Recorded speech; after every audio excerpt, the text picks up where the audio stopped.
Alrighty, welcome everybody. Welcome to the 7th episode of Brownsville Tech Live for 2026. And in the house tonight, I've got a special guest. His name is Jonathan Campos, and he is running for Cameron County Commissioner, Precinct 2. Mr. Campos, welcome to the show, and it's an honor to have you on tonight. Well, thank you, Mr. Salinas. It's an honor to be on this show, and it's pretty exciting. I've seen your Facebook post, and you want to talk about some new technology that we can bring to this area, and I mean that excites me, right? Well, definitely, and excites me. Yeah, we're definitely all about new technology. We started off as a tech show 4 years ago, and we expanded into sports coverage, SpaceX coverage, and on occasion, every election season, we cover politics. And some people like that, some people don't, but oh well. Oh well. But as Elon Musk said about a year ago, local elections matter. And so it's important Yes, sir. for us to bring the community information with regards to who's running, what they stand for, and so forth. So, Mr. Campos, can you give us a little introduction about who you are, where you've been, what you've done, and what made you decide to run for Cameron County Commissioner? Yeah, well, like I said, thank you for having me on. And I'm actually I was born in Harlingen, Texas, so I've been in this county for 37 years, minus 4, and we'll get into the 4. But I've been here 37 years in this county. I grew up in Precinct 2 my whole life, and I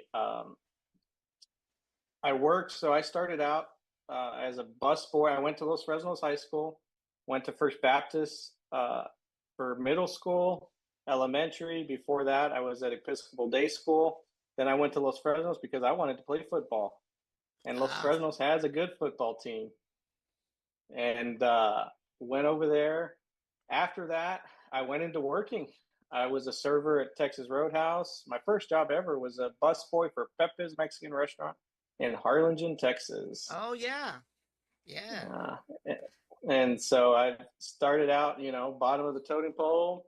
And then I went to work as a server for Texas Roadhouse. And then I went and got into corporate America.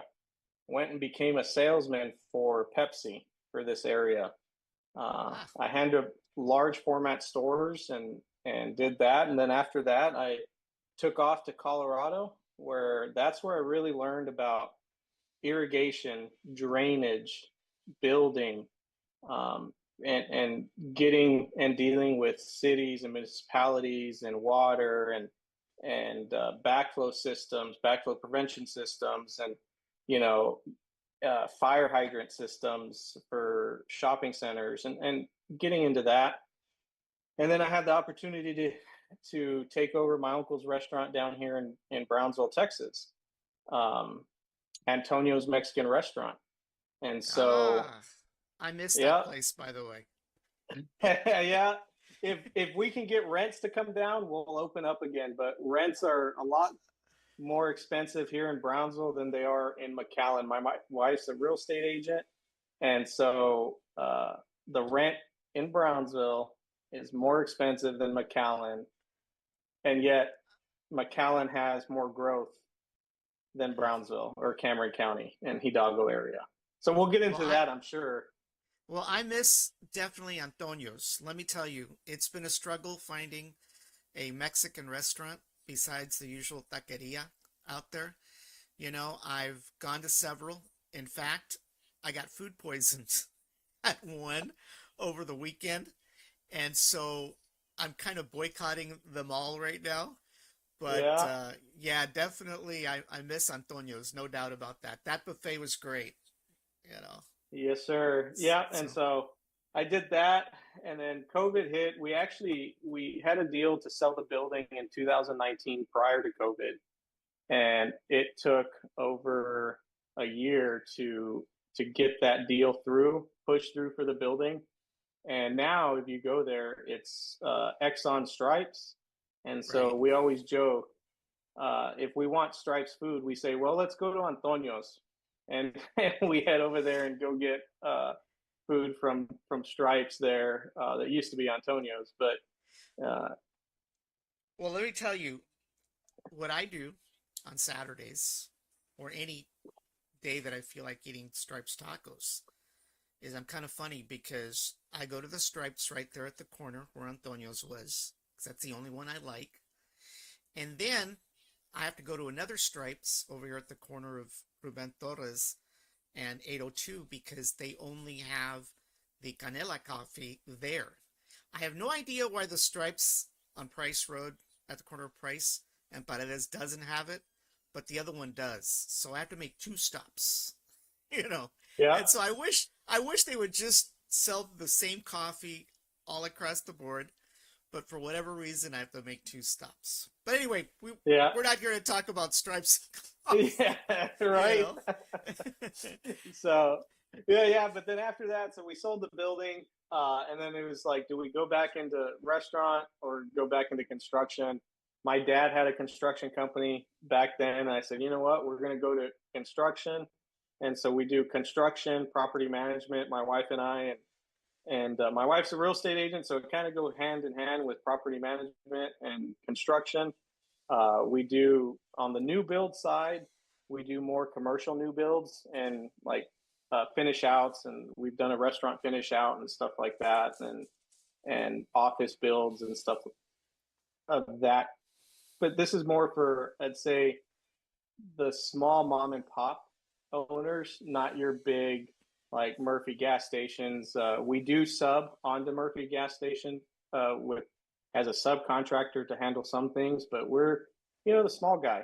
We're Yeah. not the big guy in town by no means. Uh, Yeah. but that gives me a lot of having to deal with the county and the county Right. issues with their. Well, what made you decide to run? It's not something easy to do, and obviously it's expensive to run, and there's a lot of stuff that goes along with it. So, what made you decide to run for county commissioner? So one thing I didn't mention, and this is the big thing for me, is I'm a big God fearing man. You look at a guy with a cowboy hat, normally, you're gonna say he's probably a God fearing man, and I am, and I'm not gonna to shy away from saying that. And the back in July 2025, I think it was June or July, is when they put the Chapel by the Sea, and they tried to revoke the lease for monetary gain. They did it closed doors, and that one kind of broke the camel's back for me because I can't stand for that. And as a man of God, and the head of a household, I couldn't stand and let them do what they were doing with those backdoor meetings and going on with that. And then along with that is, taxes and water issue. We do have cattle. We're having a real hard time trying to get water to our property, irrigation water, because there's no water. We do own the irrigation rights in this area, and so, but still, trying to get water here is a big issue. And then building. I noticed, and I've talked to a lot of contractors, and I'm not talking about, when I say contractors, and I'm not talking about your big developers or your big, like Zernco or Ziwa or any of them. I'm talking about you want to go build a house yourself and how hard they make it for you. Uh, and there's just no process. They tell you one thing and then they say, well, no, no, no, you have this and you need this and you need that. And I can go on and talk about the different issues that they're saying we have, or they're saying that we need, but when you turn them in, they're like, oh no, you need this. Oh no, it's too late now. And well, you're the one that had it for 3 months to review it, and now you're saying that I have to redo it again. That's just not right. So a bunch of those issues really, and prayer, got me to decide to run. Well, it's not uncommon to hear the kind of stories that you're talking about with regards to building permits and things like that. I've never had any interaction with the county, but I definitely have had my share of interaction with the city. And it can be quite a challenge sometimes, especially if you're trying to start a business. And it's definitely something that we need to improve. We need to become a more business friendly environment. And, you hear that all the time from a lot of people that are trying to relocate their businesses down here, is that we just make things a little too difficult. That's not to say that, we don't need rules and regulations at times, but sometimes I think we tend to go overboard when it comes to some of these things. Uh, Oh yeah. so definitely I hear you when when you talk about those things, because I've experienced it myself throughout the years, numerous attempts at starting a business and running into roadblocks, and it doesn't matter what it is. It seems like there's always something around the corner, right? Oh yeah. Well, So just you look at like Hidalgo brought in $10 million in new property added, uh, and Cameron only brought in 2.7.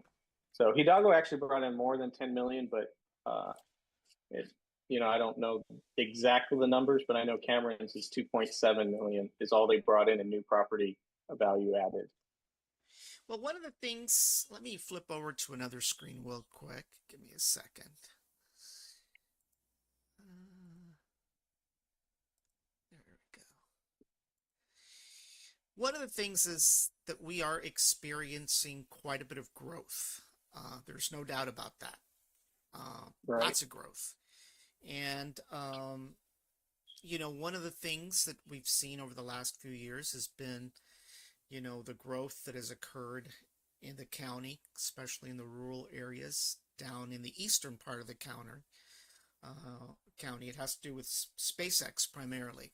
I don't know if you've had an opportunity to go down there recently, but if you take a Oh look at, yeah, my father-in-law is a big SpaceX guy. I mean, yeah, oh yeah, well, yeah. when they first relocated down here in 2014, there was very little out there. I mean, there was maybe a trailer, lots of grass, but that was about it. And obviously, since then, it has grown quite a bit tremendously, to a point where that they now are an incorporated city, right? And of course, there's a lot of controversy. We have a lot of people that have certain concerns, right, with regards to SpaceX. A big concern is access to the beach, obviously. You know, keeping the beach accessible, keeping it clean, and so forth. And so there's a lot of concerns about that. And, you know, we're now, I think we're now employing up to 3,000 or 3,500 employees down there. It's estimated to increase up to 8,000. And What's your that doesn't take on? include the employees or the everybody he employs to make that happen. That number is Right. around 22,000 Oh, really? for the county. Yeah, so Okay. everybody from, all the builders that are out there, the plumbers, the framers, everybody trying to get SpaceX in that community going. I mean, the number's closer to 22,000 within the county. Right. And yeah, no, it's huge. So, looking at all of that, and obviously listening to some of the concerns out there, especially when it comes to beach access and when it comes to the environment, what do you think we need to do to keep a positive relationship between Cameron County and, of course, Starbase? Because, after all, they are our largest employer now. Do you believe there needs to be a balance between the needs of the community and Starbase? And what can we do to keep that Oh, momentum going? 100%. Yeah, 100%. I do think there needs to be a balance. I think we need to have community engagement to find out, how we can balance. I mean, at the end of the day, they have federal contracts, and and I always say there's no problems, there's only solutions, and so Right, we have to get together and figure out the solution. From my understanding right now, is SpaceX has the ability to close the beach Monday through Friday morning. The county is in charge over the weekend. So I grew up fishing that beach. I love that beach. That's our last free beach in the state of Texas. I want to keep that beach free and accessible to the community, but I understand the need for growth and space exploration. So I mean, there could be easy. I think there needs to be a little bit more time for the community to spend out there, not just Friday afternoon to Sunday afternoon or Monday morning. I think because like when I was working for Pepsi, I was off a Thursday and a Friday. So when could I experience, the beach if SpaceX closed it during the week? And I know their launches are going to be getting up to 2 to 3 times a week. right, They're yeah, they're going to want to launch more. So I think there has to be a good understanding and maybe putting in, to where nobody can touch the beach, closure of it during certain times, and really give the community that access that they deserve for the beach and right. fishing. Well, one of the things I wanted to play, and let me go ahead and try to start our virtual iPad if it behaves. Give me a second here.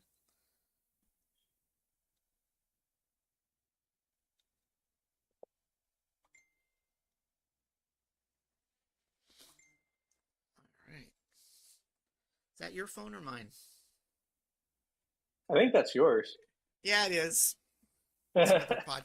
It's how another you do all podcast. this technology? I say I'm just a little poor redneck with, I don't know how to do all this technology. That's awesome. Well, it takes a lot to keep everything going.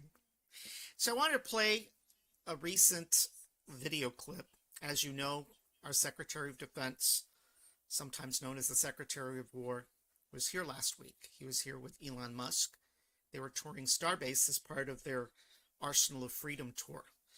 And as a result of that, SpaceX secured a $730 million deal with the Department of Defense moving forward. So the secretary was down here to kind of talk about that, as well as he was touring other parts of Texas for some other defense contractors. But it became very evident, excuse me, that this is for real. Back in a few years ago, you heard the stories. People would say, especially from the SpaceX crowd, they say, "Oh no, Elon's gonna one day pack up and leave." I don't think so. You know. No. So let me go ahead and play this video clip, and then we'll talk To about this. have the Secretary of War, Pete Hegseth, and much of the senior leadership of the Pentagon here. It's an honor to have them visit. We just did a tour of the factory, and I think it really helps illustrate how manufacturing and manufacturing at scale is critical to the strength of America. How about this? Star Trek real. Star Trek original. Yes. Appreciate. So, and I'll tell you a little bit just about the purpose of SpaceX. It's like we want to make Star Trek real. Okay? We want to make Starfleet Academy real. So that it's not always science fiction, but one day the science fiction turns to science fact. And we have spaceships going through space, big spaceships, with people going to other planets, going to the moon, and ultimately going beyond our star system to other star systems where we may meet aliens or discover long day. So Everyone laughed basically, when I bought this foot bandage until they tried it. Nobody believed me at first, but now everybody wants one. foot bandage commercials.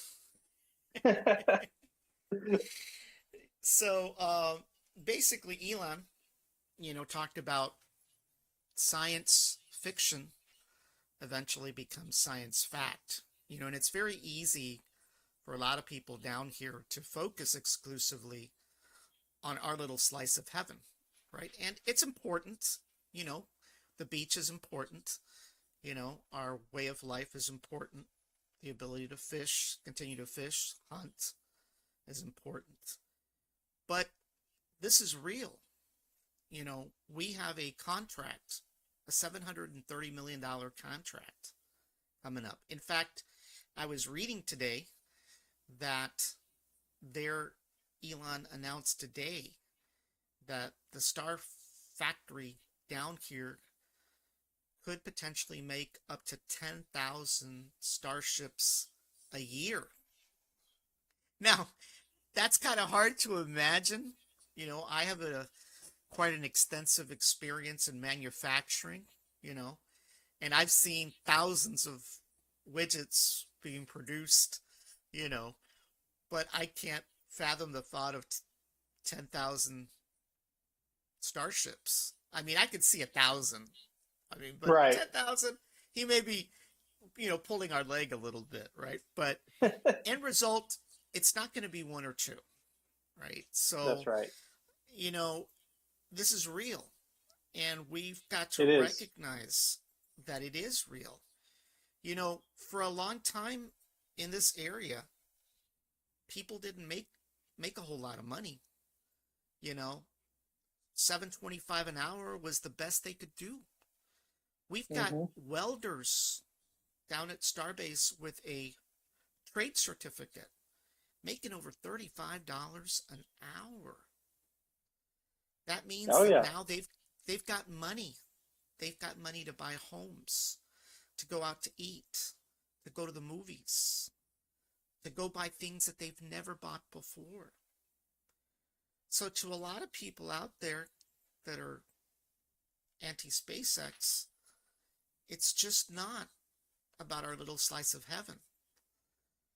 I will remind some of those Democrats that there was a president or a candidate in 1992 that ran under the slogan, "It's the economy, blank." I won't say the word. That was true 30 years ago, and it is true today for South Texas. When we've got people that are making money, it gives us the ability to increase our tax base. It keeps our That's right. taxes low because That's now right. they're contributing to our tax base. That's So, right. you know, Basic so yes, economics. basic economics, economics Basic 101. economics. Yeah. If there's Oh any, yeah. if there's anything we learned from economics beyond falling asleep in high school, it was that, you know? Yeah. So definitely, yeah, I agree with you. There has to be a balance. I will say though that, and I know people get irritated when I say this, and I'm very unapologetic for it. Boca Chica today is cleaner than it ever has been. Why? Because we've got environmental control by the EPA as well as the Texas Water and Quality Commission. We've got federal oversight. We've got proactive approaches being taken by SpaceX. There hasn't been an alligator or a manatee ever lost on the Florida coast due to a rocket launch. That is a fact. People don't like to hear it, but that was a fact, you know? So, Yeah. but I get it. I get the concerns that some people have. I'm not blind and I'm not deaf to their concerns. And we shouldn't be, right? Exactly. No Republican and no Democrat out there wants a dirty beach. None of us do. We all like to go to the beach. Most of us. Yeah. You know, most of us. So let's talk a little bit about water. And one of the things My that was a favorite little subject. your favorite subject. Well, one My of the things I favorite wanted subject. to touch on a little bit was, and I don't know if you heard about the issue, but a few months ago, for whatever reason, the county decided to cut off the water to the remaining residents down at Boca Chica Village. And that was the village, that was the neighborhood that was down there that for like decades, since the 60s, there were people living down there, but up to this point, they didn't have running water. The county, for decades, delivered water to them in tanks, right? And all of a sudden, for whatever reason, and we've never gotten an explanation, and the county commissioner at that time didn't even give an explanation to this day, their water got cut off. Only for days later for the water to come back. It kind of felt like there was a little bit of politics being played and water was being used as a weapon, right? I mean, what's your take on that? I mean, I don't know if you heard about the issue, but obviously those people down there had lived there a long time, and yes, Starbase Incorporated, and eventually it's going to be their responsibility to provide those services, but you just don't cut people off from water. It's a political game, and everybody's playing that political game, and it goes back to economics. Follow the money, and if you follow the money, you're going to see why things happen. And as it is right now, Starbase is trucking in water. They're running 24/6. The only day they have off is Sunday, but they truck in, I believe it's 9,000 gallons of water a day out there. And that's just And for normal use? that's just for normal use. And they have storage tanks where they store it, but it's running about 9,000 gallons a day that they're trucking in water. And they Wow. are building their own facility out there. I wasn't able to get a straight answer on why they couldn't run main lines from PUB out there. From my understanding in the talks with different individuals, there's a lot of politics involved. I think PUB could have ran a line. Starbase has enough money to pay what PUB wanted, kind of deal. And I think they really messed up there to make them pay, to make Starbase build their own facility when PUB could have made the money off of that. But Right.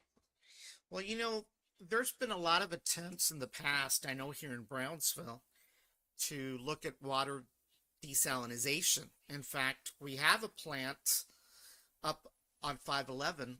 I believe it's the Southmost Water Regional Authority or something like that. And Yes, sir. basically, if I think what they do is they actually extract the water that's brackish from that area, and they use, I think, reverse osmosis or something like that to Yes, sir. desalinize it. I don't know what the output of that plant is and how it's 10 million contributed. gallons a day. Wow. Yeah. What is Yes, 10 sir. million gallons? Do you know what 10 million gallons services? How many homes, businesses? So what they're doing is right now they're doing like a blend, right? So what comes out of there and what comes out of one of the water treatment facilities, they're kind of blending it and sending it, because reverse osmosis can be very hard and have some heavier metals in it, and so they kind of have to blend it.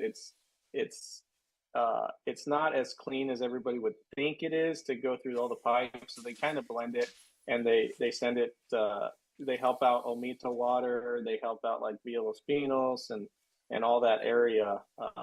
All the and They kind of handle that northern area. But yes, we have, last I checked, was over 40 million acre feet of water underneath us in the Gulf Coast aquifer. And that's where they get the water from for that desal plant, Southmost Regional Water Authority. And PUB does own 92% of that plant. Of that plant. Yeah. Well, one of the things that I wanted to touch on a little bit, and I think you've heard the latest, but before we do that, I know that I forgot in the last candidate interview to kind of mention about the precinct that you're running in. I know that it's Precinct 2. A lot of people don't know what Precinct 2 is. So let's go ahead real quick and hold on one second. I lost it here. Give me a second.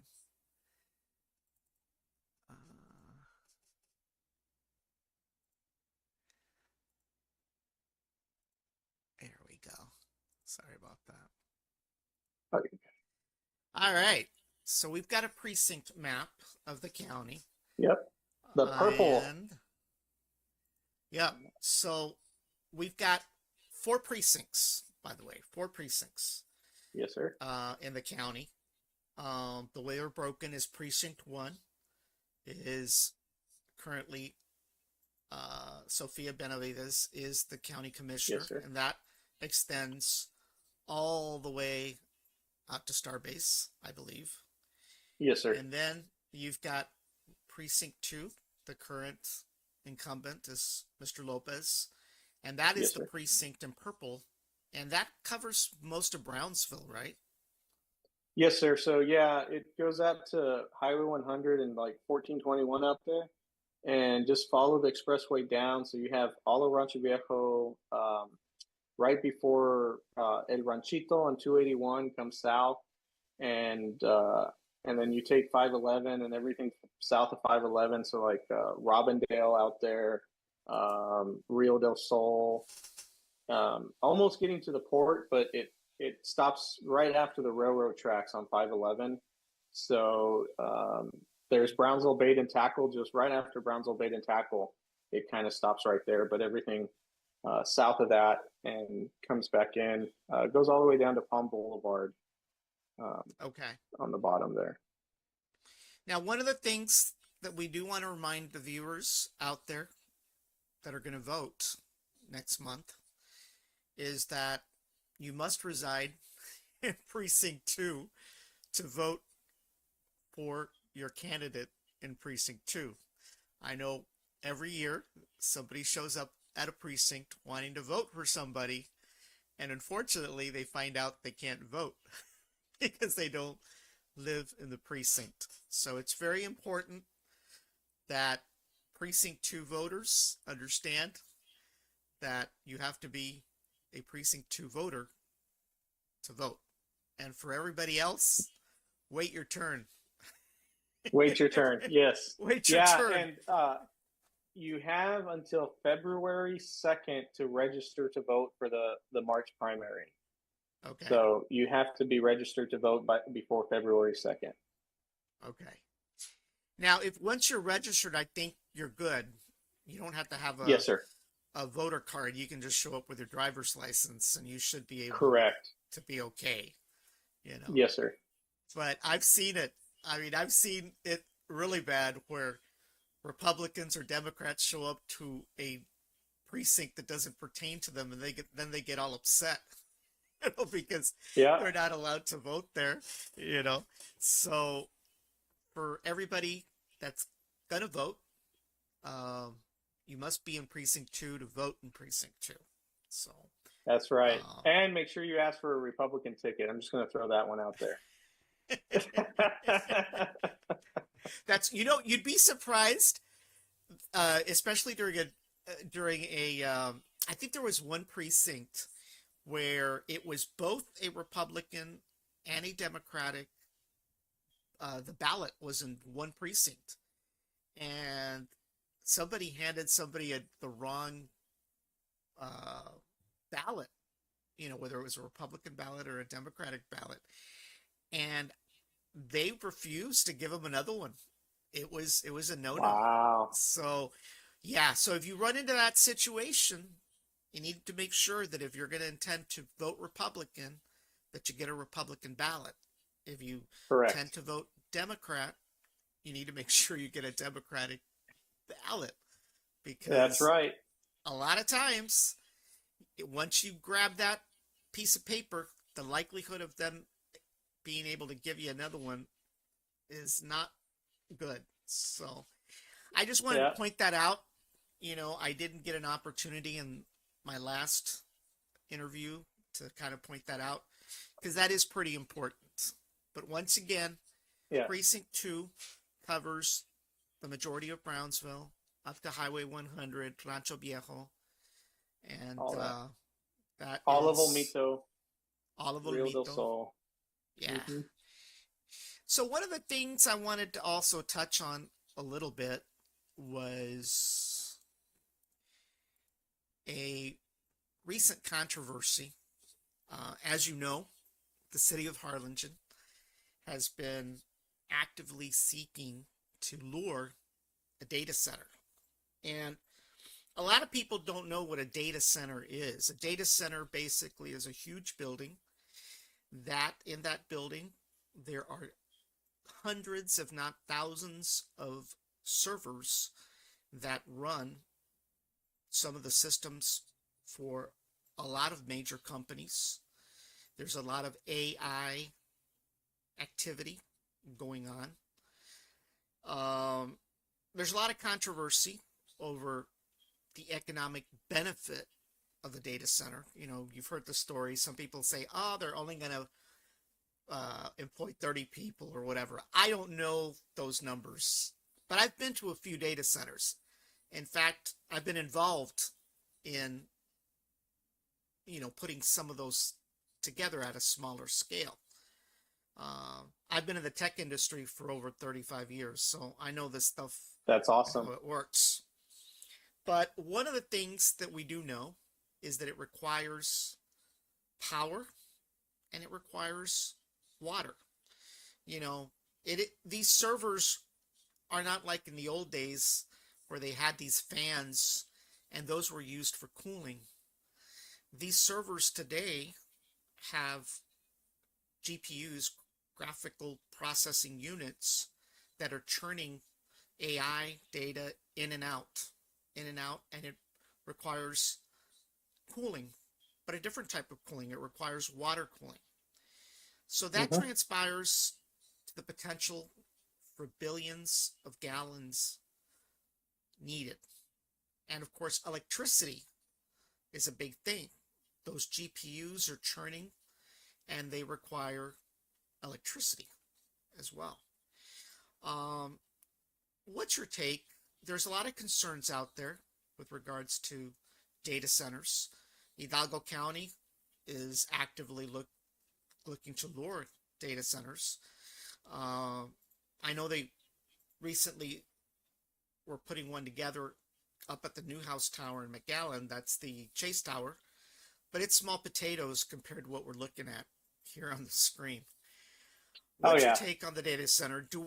Does the city of Harlingen have capacity to handle this? Because one of the negatives is obviously with the increased need for energy, the increased need for water, that could mean water rationing, or worse, rates go up for both electricity and water. What's your take? Are we prepared for this, or what can we do to lure the job creators of the future? Because this is not just Harlingen trying to attract a data center. This stuff's happening all over the country, and every community's got challenges. What do we need to do to Yeah. make So this a I mean, success? easy. There's no problem here. I say bring it on. I have actually been in talks on the larger scale of data centers. What the state government and the federal government are thinking about doing is actually making the data center provide their own power through micronuclear energy, and in turn throw their excess back to the grid. That's great. I would rather us get involved in the micronuclear energy and charge the data center so we make the money off of it, instead of the data centers. It's kind of a lose for whatever city or county they go into if they're not really making any money off the energy. But we have to be forward thinking, and we need to start thinking about the micronuclear energy in this area, because everybody else is. The water issue is a no-brainer. There's something called, and they just started calling it, before it was effluent to potable, now it's called toilet to tap. And so what it is your wastewater treatment facility treats all your wastewater, gets taken out, and in turn goes right back into your water treatment facility. And then that goes to potable to your tap. That's the easiest, cheapest way to have enough water for everybody to use. Even if you didn't do the toilet to tap, but if you did the reuse water, the effluent water to provide to these data centers, I mean, there's solutions there. There's no problem. There's only solutions. And before you ask, well, where does the effluent water go now? Where does the wastewater go now? You can go on to Laguna Vista's website. It goes into the Arroyo or into the bay. They do millions of gallons of water a day, and they just throw it into there. You look at PUB. They have some that will go into the canals, like right there on the Robindale plant. It kind of goes in the canals, and eventually it makes its way either into the Gulf or into the Rio Grande. Their other plant goes into the Rio Grande. Where do we get our water to treat, our clean water to treat? We get it from the Rio Grande. And Mexico is dumping their wastewater into the Rio Grande all upstream. We're downstream, so we're getting dirty water, and we're having to treat that. Here, we already have a wastewater treatment plant that's pushing out cleaner water than we're pulling from the Rio. So to me, it's a no-brainer. I know there's a lot of politics involved in it, but that's why it takes somebody that can raise those and push past the politics and get this done. So we have, these data centers, and I mean, we'll get into even the Bitcoin mining, and that takes a lot of power and Right. water, and I think the county should have a crypto reserve and get into it. And there's different ways we can do it, but it does take power and water, and there's many different ways we can do it. There's no problem. We need somebody to step up and take action on it. Right. Well, let's talk a little bit about nuclear technology. Obviously, there's a lot of people out there, even the word nuclear kind of makes them go berserk, right? I mean, there's all kinds of historical, things that occurred with nuclear power. I mean, obviously 3 Mile Island, Chernobyl, the Fukushima plant in Japan, but those were big nuclear facilities, right? Requiring, reactor, cooling and so forth. But what you're talking about here is, I think what the term is small nuclear reactors, right? There are a couple of military facilities, I think, now that are using that to power some of those installations. And a lot of times people forget that, we've been using nuclear technology to power our warships, our aircraft carriers, for close to like 50 years now, right? And Yep. we've never had Oh an yeah. accident whatsoever. I mean, what do you say to those people that, the word nuclear just sends them, into a worry?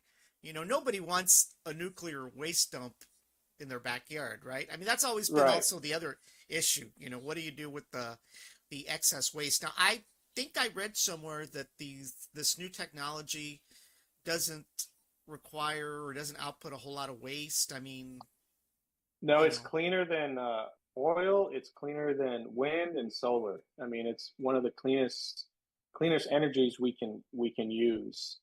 But it is a very small scale, and like you said, we've been using it for 50 years. You talk to any sailor that's, hey, how do we handle water or how do we handle energy? They're going to be like, well, we had nuclear on the ship. I mean, it took care of us. I mean, we didn't die, and they're fine. right, So, it's opening your minds to things, because if you stay with a stagnant mind and not open your minds, there's no way we can make Cameron County the #1 county in Texas. right. Well, a lot of people don't even realize that the astronauts that stay on the space station for months, um, they're regenerating their water, their wastewater. Yep. The same Yep. water that they're drinking and bathing with is the same water that they're releasing from their own bodies, you know? Yeah. I mean, yeah, and that's the same thing. It's not rocket science, although we do have some rocket scientists here, but we don't need rocket science for this. It's simple. Right. Yeah. Yeah, I mean, the other thing is that, if we managed to become water independent, where we didn't have to worry about water, and desalinization may be the solution, we also get the politics out of it too, because no longer do we have to, be pestering or threatening or whatever Mexico with a treaty that was signed back in the last century when people were barely turning from a horse and buggy over to an automobile. I mean, that's reality, Yep. right? It is And reality. so, Yeah. so it will give us the economic freedom to say, Mexico, we don't need your water anymore. You can keep it, you know, That's right. you know. That's right. And So, that's, I wear this cowboy hat, not just to wear the cowboy hat, but if you look at cattle ranchers and farmers, and they're all problem solvers. There's no problem. And for people to continue for the last decade or more to complain about Mexico not giving us our water, well, I'm tired of the complaining. We need to figure out our self-sufficient solution. And right, Wichita Falls, Texas, does have the toilet to tap, and they've had it since 2015 or 16, I believe, is when they did it, and then 2018 they really ramped it up, and they do toilet to tap.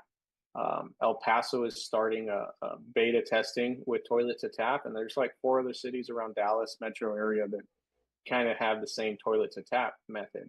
So they're self sufficient, just like an aircraft carrier, just like right, a submarine, just like the space station. right. Now, what do you think, or what can we do to solve some of the issues that we currently have with some of our infrastructure, primarily our flood control or lack of flood control? It doesn't take a whole lot around here a few sprinkles here and there, and you basically have an ocean, not only on city Right. streets, but on county streets. In fact, a few years ago, there was a couple of rainstorms that literally flooded a whole lot of people somewhere up in La Feria or somewhere. And they were flooded for like weeks. Uh, what can we do to improve some of the issues that they currently have with flood control, especially in the rural areas of the county?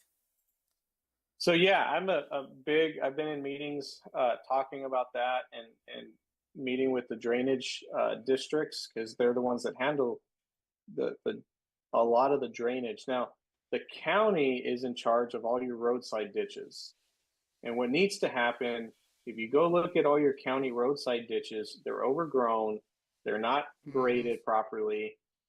At one point in time, they were great, but we got to regrade, and I have firsthand knowledge of that. Uh, we had a building up in Harlingen that we built out. Well, we had to get the county to come in and regrade that area, their ditch, their roadside ditch, and we regraded the interior.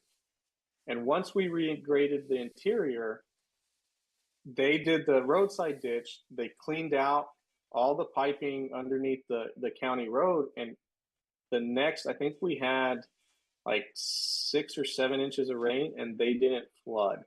We got a call saying, man, this is the first time in years we haven't flooded here. I mean, it's pretty simple solution. Now, going back to that one big flood, I met, I was in the stormwater preparedness meeting, and that was with Barry from the National Weather Service, and that was 22 inches in a short period of time. Mm-hmm. And in order to take care of something, we need retention ponds. We need or retention ditches. And I see a lot of issues with that. We need somewhere where it's dry all year round, but when it floods, the water can go there quick. And we need a few of those throughout the county. And I think Hidalgo County just did one, and they expanded the one that they did, and they're pretty excited about that to handle their drainage on that side. But we need to handle our drainage on this side. Now, what is the purpose if you drive up through Mercedes? There's that big stretch where there's, I don't know, what do you want to call it? Whether it's a retention area, a floodway, I have no idea. What's the purpose of Yep, that? they call that the floodway, and that's to essentially drain all the water out of those areas into the floodway and into the Arroyo Colorado. And but that 22 inches of rain that one time, I believe that Arroyo Colorado was, where I guess it's Sames now, but bogus. That one was almost up to the frontage road area, and we need to either expand. But then you look at the floodway in that area in Harlingen, um, it's overgrown. I Mm-hmm. mean, we need to clean it out and make sure that it's ready for that 100-year flood or 500-year flood that they talk about. And we need to be prepared for those types of situations and not just pass out, sandbags. Right, Um, we need right. a better plan in place for that stuff. Now, one of the things that I talk about, some people say I get on my soapbox, but one of the things that nobody seems to want to talk about is our citizens. Let's face it, we've got some citizens out there that are just dirty. They throw crap all over the place. They throw their mattresses.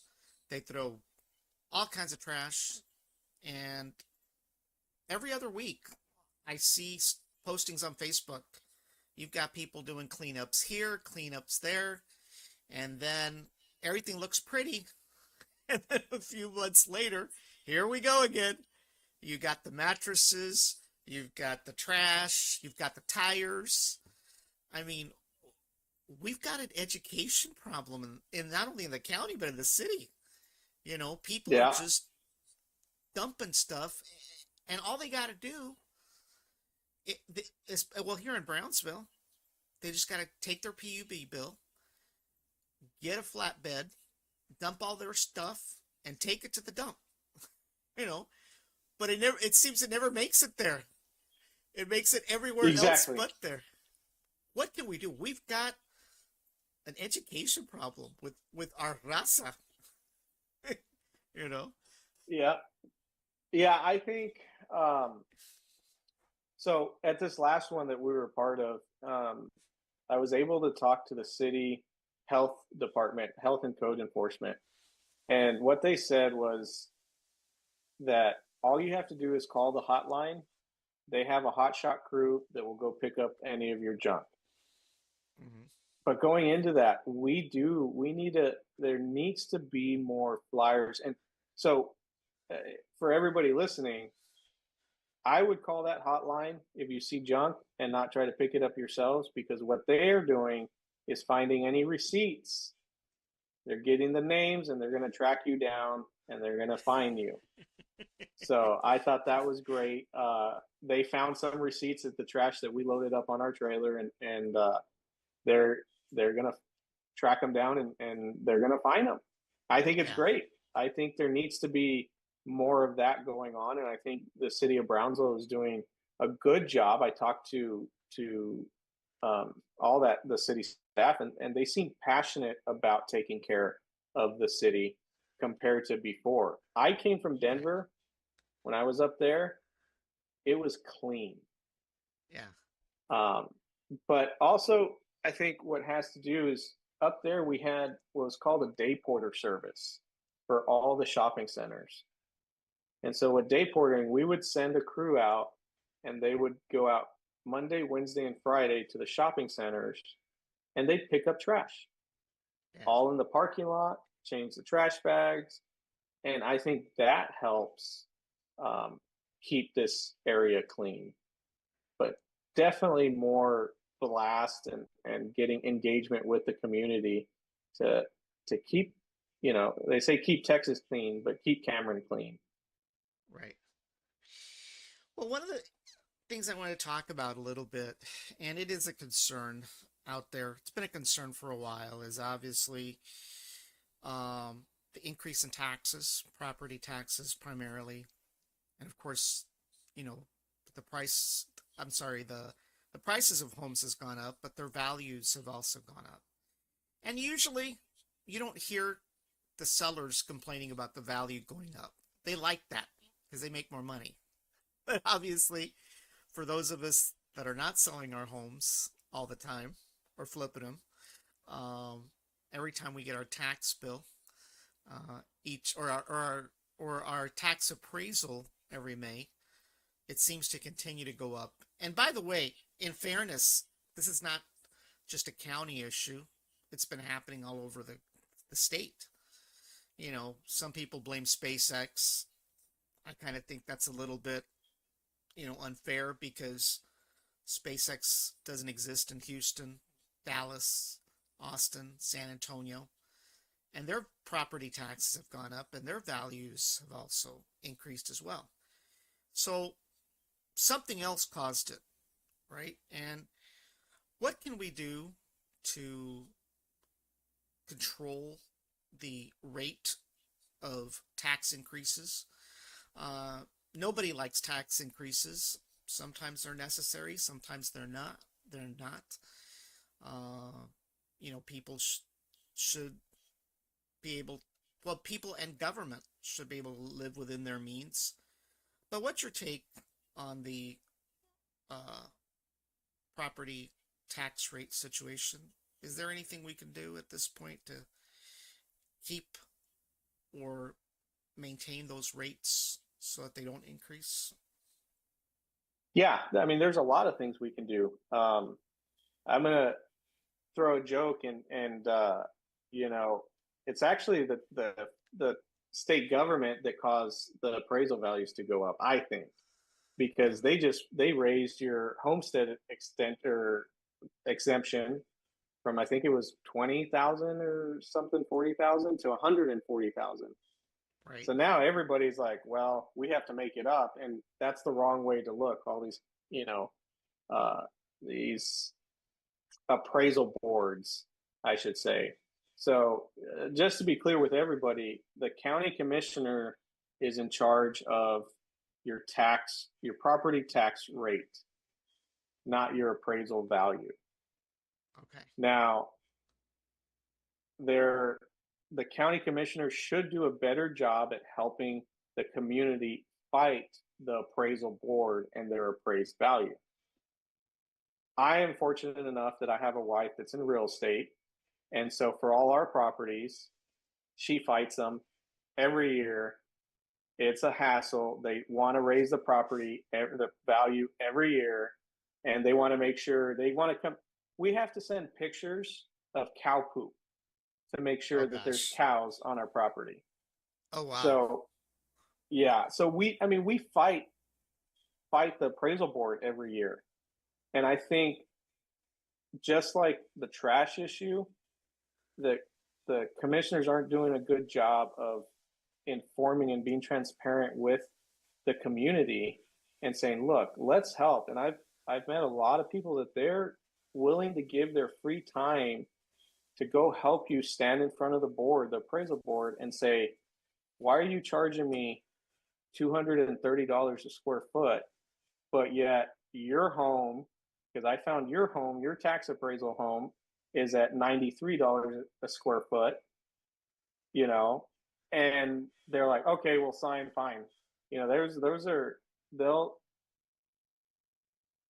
have to go fight them, and you have to give them good enough reason. And the best reason is when you catch a board member or the chief appraiser appraising his house at higher than or lower than what they're appraising yours, and yours is not even a concrete foundation. It's a pier and beam. And that's one. That's, the easiest, and a lot of people get the misconception of, the county commissioners are just, they're raising your prices, your values on your homes, and they're raising your taxes. Well, they're not in charge of the value of the home, but they are in charge of the tax rate. And our tax rate is 0.424393. Hidalgo tax rate is 0.5750. So higher? Hidalgo County is actually higher, but yet people are wanting to move to Hidalgo County and not Cameron County. Right. And so one of the easiest ways to lower taxes is to bring in more business, to bring in more people to the county, where we can lower that tax rate even more, because now we have more taxable properties in Cameron County. But that goes back to the building department. We have to make sure that the building department is not giving these small mom and pop people, especially these people coming in for LNG and SpaceX that are coming to move here, but then they feel like, oh, well, I'm already working 80, 90 hours at my job. I don't want to go fight the county to build my house. I'll just, build or buy in Hidalgo County. Right. And that's just, that's a no-go, but that'd be the easiest way. I do know there are some talks with the state government of putting a limit of, like, we have the no new revenue, but there's a lot of loopholes with the no new revenue tax rate, but actually putting a limit on how much they can actually raise the value of the property to hit the same amount of revenue for the county. I know Abbott is talking about that, and there's a lot of discussions at the state level, and I've called and I've talked to different state officials on these issues, because it is important. and I want to be transparent with the community and the constituents of Cameron County on this. Well, one of the other topics that I wanted to slightly touch on is salary increases. As you know, there's been a few attempts in the last few years by the current county commission to give themselves a salary increase. But in fairness, they were also looking at giving county employees a salary increase. Now, some people say, well, it was a different percentage and so forth. But can you at least, I'm not going to say the word promise. I don't like that word, right? At least can you give us assurances that you will try your very best to, when if and when this, it's not about or if, it's really not even if, it's going to be a when. When this comes up again, that the salary increase effort will be to the lower ranks and not to the elected officials that are running the show. Oh yeah, 100%. I mean, I'm strong, just as I'm strong in my faith, and I stand up for God. I stand up for the community, and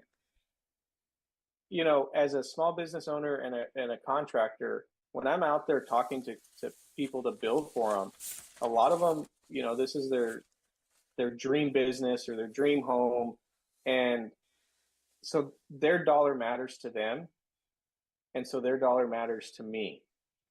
And with that, going in and raising as a county commissioner, as a servant of the community, and raise your monetary income on top of retirement, on top of phone, on top of mileage and insurance, they're still raising. That's a no-go for me. And I've said this, and I have it on recording, but I'm going to say it here on Brownsville Tech Live, that I am going to donate a portion of my salary to different 501c corporations.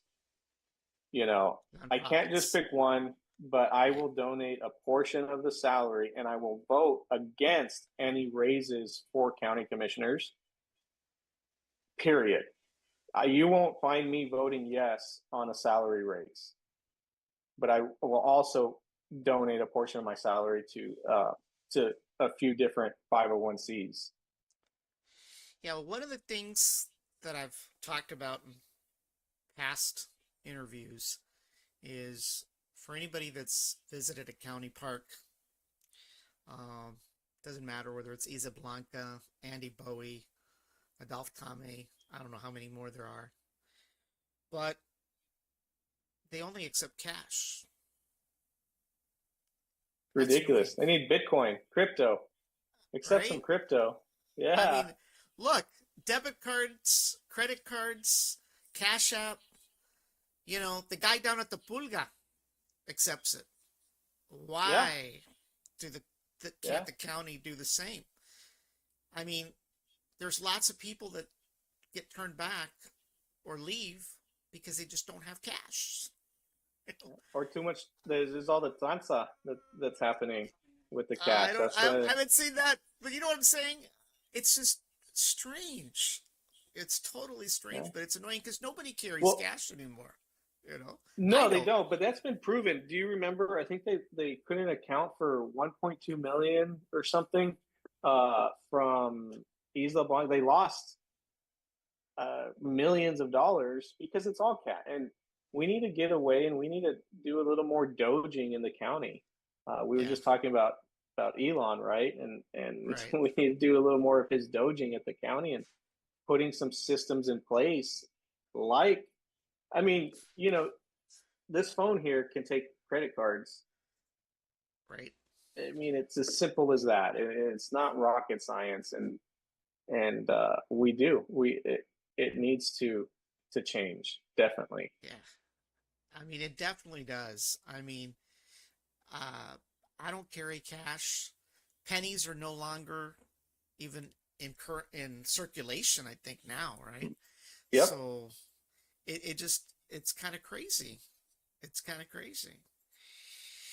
Well, one of the things I wanted to give you at the end of this is an opportunity to kind of share why you believe, well, basically to ask you what makes you different from some of your opponents. I'm not necessarily expecting you to bash anybody. It's up to you, right? I would I would hold you back, but that's not really the intent of the question. But what qualities do you think you have that some of your other opponents may not have?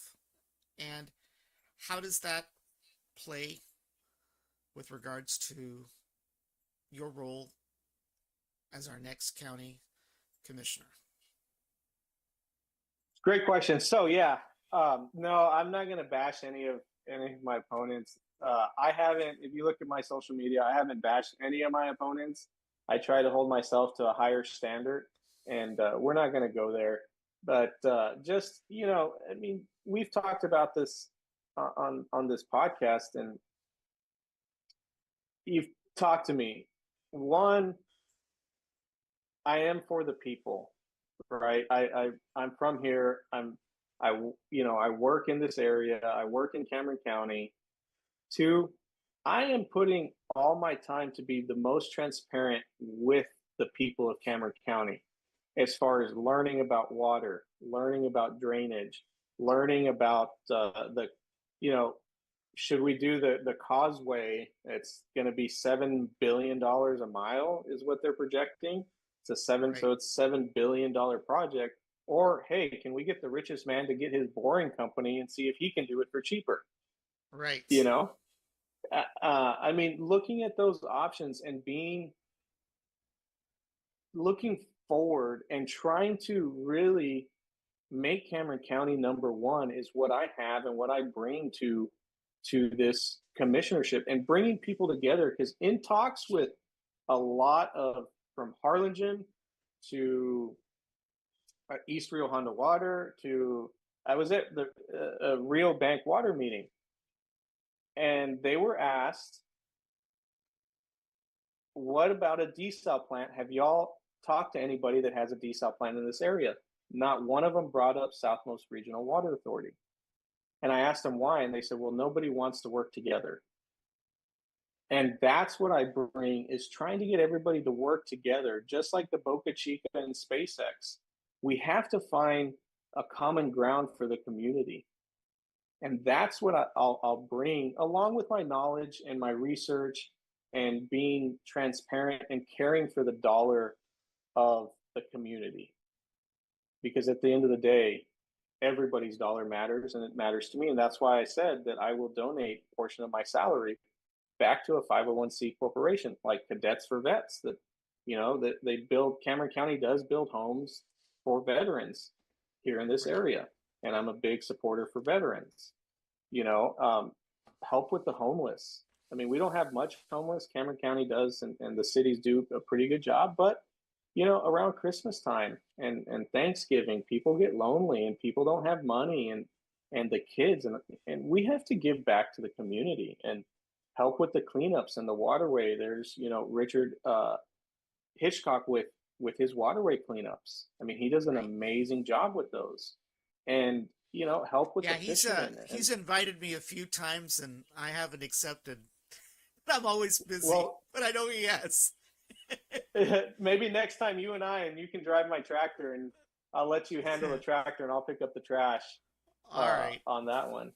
Yeah. But yeah, I mean, there's bringing new ideas, but not just bringing new ideas, bringing solutions to the problems, making sure that there's no problems, only solutions, and we move forward, cutting through all the red tape and pushing past the politics. Is Right. I'm not a political man, I'm a problem solver, and that's what I do, and what I'll do for the county is solve problems and be transparent with the community. Well, one of the things that you touched on a little bit there is accessibility. You know, there is no doubt that there is hesitance out there from some of our elected officials when it comes to meeting the public. I complain quite often when I have these interviews. You know, I've been very fortunate that I've interviewed a lot of candidates, but I will say that sometimes it's difficult because some just don't want to show up. In fact, you're my second Precinct 2 candidate and the first one on the Republican side. And Wow. I've only had another one on the Democratic side. But the incumbent has not accepted, and others as well. And I don't understand it. I'm not complaining. I just don't understand it, right? Because out of all the podcasters out there locally, I consider myself the easiest and the easiest to get interviewed by, right? So I just don't get it. I don't get it. But, you know, I do believe that, you know, when you run for politics, it's part of the game, right? You're Right. expected. And I think accessibility is important. Not only when there's a problem, but even when there aren't problems, you know? Yep. And I think that's important. And I hope that if you get an opportunity to serve, that the approach is different from what we have today. Because some of them are MIA. Yeah, and I love being in front of people, and I love talking to people. I love talking to people about water, about cows. I mean, there's, you know, we didn't even touch the screwworm issue that's happening with our cattle. I mean, there's so many issues that I've been getting in front of and trying to tackle, and being out and meeting the community. And I love being in front of people, and I love talking to people because I learn about somebody every day. And Right. and we have to have that friendship, whether they like me or they want to talk bad about me, you know. And my I've had my opponents talk bad about me already, and it is what it is. I just, you know, God, you'll have to answer to God one day for everything you've Right. said. And, Right. you know, so there's no, I will shake anybody's hand that wants to shake my hand, and I will go up to them and shake their hand, and thank you, right, for being a Right. constituent of this county, whether you're Democrat or you're Republican. You Right. know, you're still a constituent for this county, and I'm going to work for you, Right. and make sure you're safe, and make sure Cameron County's number one, because, Right. you know, we need to be the number one on the map. Yeah, you know, it's kind of sad in a way that, you know, we've become so polarized that, you know, we tend to forget that we all really are part of the same team. We live Yep, in the same tract of land. We breathe the same air. We drink the same water. So this is our home. It's that's been our right. home for some of us and our families for over 2 centuries. That's right. And so it's important, I believe, to recognize that we're all part of the same team. We may have different ideas of how to get there, right? Yep. Oh yeah. But this is our home. It's a future that we want to build, not just for ourselves, but our kids and all the Yeah. generations to come afterwards. So be it water, be it economic growth, be it energy independence, it's not about us as individuals. It's about our community. That's right. And, you know, that's the important thing. And for those people out there that don't vote, who don't bother to vote, who don't bother to join the podcast, Yeah. you know, Yeah. this is our home. It's your civic duty, regardless of party, to That's go right. out there and vote and to make your voice heard. If you don't vote, you don't have any business complaining. You That's know, right.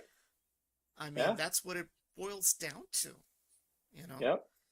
um, Yeah, and and by if the you need way, help registering to vote, or you don't know, I know, I don't know anything about the Democrat. I've never been a Democrat in my life, so I don't know anything. But I know on the GOP, on the Republican side, they're willing to help get you registered to vote. Any questions, they're going to answer. Deborah Bell, she's the chairwoman. She'll help you. There's, bunch of precinct chairs that, they're so helpful, and they care about the community, right. and they'll take care of you. And I mean, send me a message if you don't know if you can vote. Send me a message, and I'll get you in contact with one of them, and they'll be more than happy to get you registered to vote. Whether you're voting for me or not, I hope you're voting for me. But whether you're voting for me or not, your vote does matter, like you said, and the best thing would be to get you registered to vote. And lastly, when does early voting start? When does it end? And when is the actual day of election? February 17th through, I believe it's the 22nd or 23rd, and the March 3rd is the actual election. So we're only a few weeks away from it now. Right. And it's a primary. So Correct. you're basically vying to be the nominee for the position that you're running for, Correct. For the Republican Party. Yes, for sir. the Republican Party. Correct. Yes, sir. As well as the other side. Yeah. They've got That's their own they'll have primary their as own well. for the Democrat. Yes, yes, sir. Right. Yeah. But yeah. Yeah, the only time that I think it wouldn't make much of a difference if there was no opposition on one side versus the other, right? We've seen that happen before. Right.